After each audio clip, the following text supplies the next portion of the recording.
Welcome to Bonding, a kinky podcast hosted by me, Sarah Butcher, aka Sub in the City. I'm a BDSM coach, kink educator, and proudly collared submissive, with over a decade of experience on the BDSM scene. I'm on a mission to bring BDSM into the 21st century and empower curious kinksters like yourselves to consciously explore what BDSM means to you. In this podcast, you'll hear me talk about all things kink. So whether you're new to the scene or you're a long-standing member of the community, welcome kinksters. I'm looking forward to bonding with you.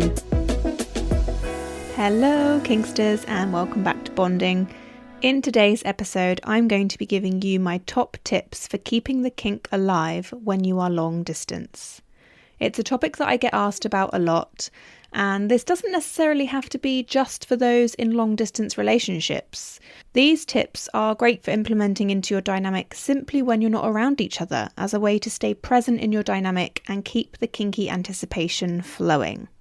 Because all kink dynamics require commitment and effort, and if you're long distance or you spend a lot of time apart for whatever reason, then this requires even more dedication from both people to make things work.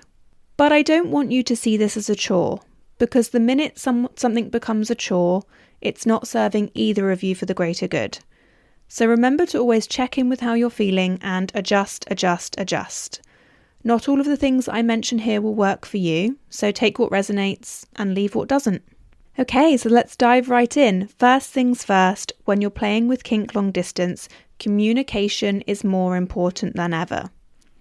Make sure you agree on regular check-in times that you both show up to consistently to let the other person know that you are committed to their needs and wanting to get the most out of your setup.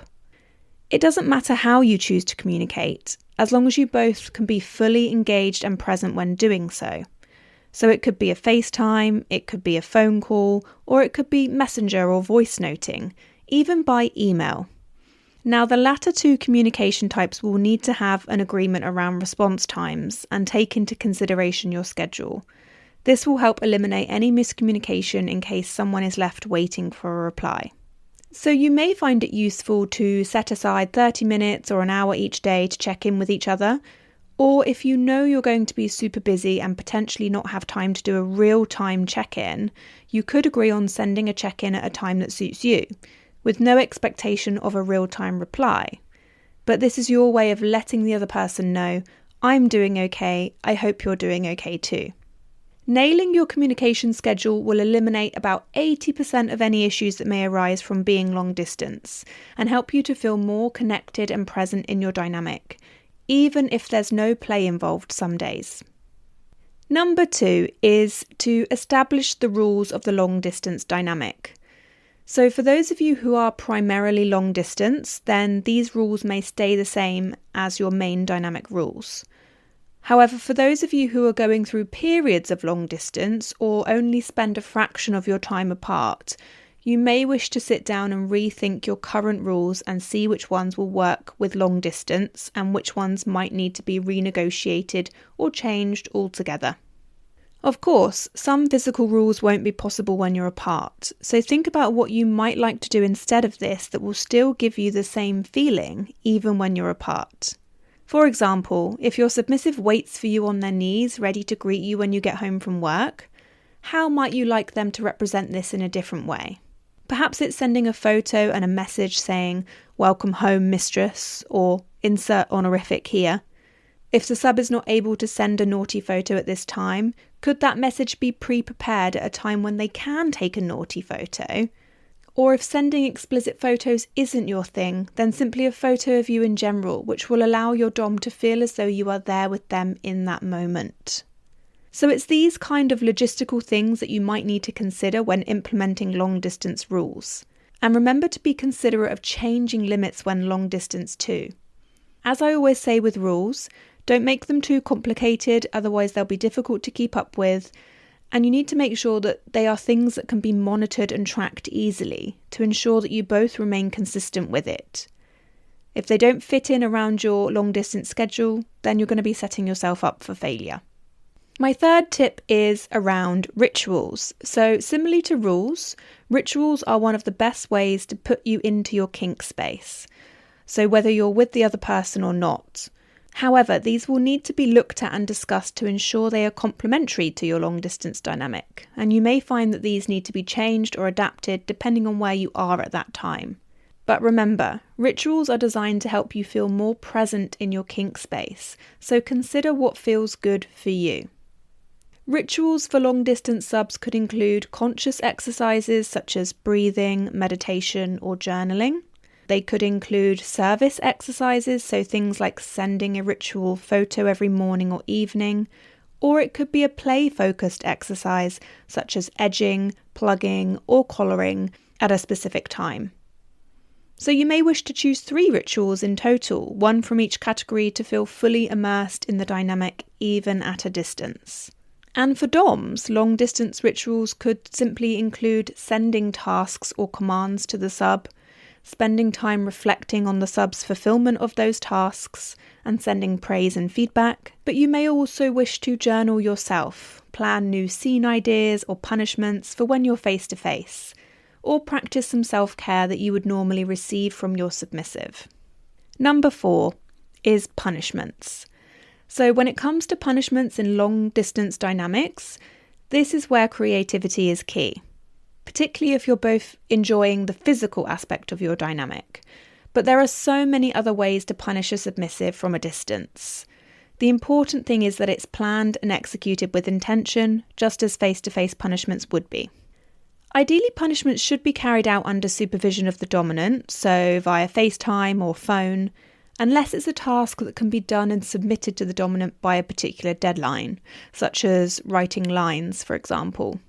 Things like self-flagellation, edging, plugging, or using any other physical toys will have much more of an impact for both the dom and the sub when you are present together, and the dominant will be able to lead the scene just as they would face-to-face. If you're not able to be present together, then make sure you discuss whether a punishment should wait or whether you might want to alter that punishment for when you are long distance to fit around both of your lifestyles. Remember, it's about adjusting to make you both feel comfortable. Tip number 5 is use your words. So similarly to communication being king, using your words is so important when you're long distance to help keep the vision of the dynamic alive. If you can't be there to do all of the deliciously sadistic things to your sub, then tell them what deliciously sadistic things you want to do to them when you are face to face. Now, dirty talk isn't easy for everyone, but you don't need to be writing long, lengthy erotic novels. Even just a few words can help put both of you in that mindset of dom-sub or the power exchange. That might simply look like using the agreed honorifics every time you speak with each other as a little reminder that you're in that headspace and thinking about them in that way. And if you're feeling brave, using voice notes to give commands, respond to commands, praise or discipline your submissive and give feedback is such a great way to keep that connection alive, because when your partner hears your voice, they will instantly feel more connected to you. And finally, we mustn't forget about aftercare. Because aftercare is really important to consider when you're long distance, as you can't physically be there to deliver that aftercare. So negotiation about what is needed as a form of aftercare should be had, and where possible, setting aside the time to be present with that aftercare will help you again to feel better connected. So it could be a phone call while in the bath, or a FaceTime over a cup of tea. It could be the dom sending the sub a link to a movie or a series to watch that they know is comforting or they will enjoy. Or it could be a full-blown virtual dinner date.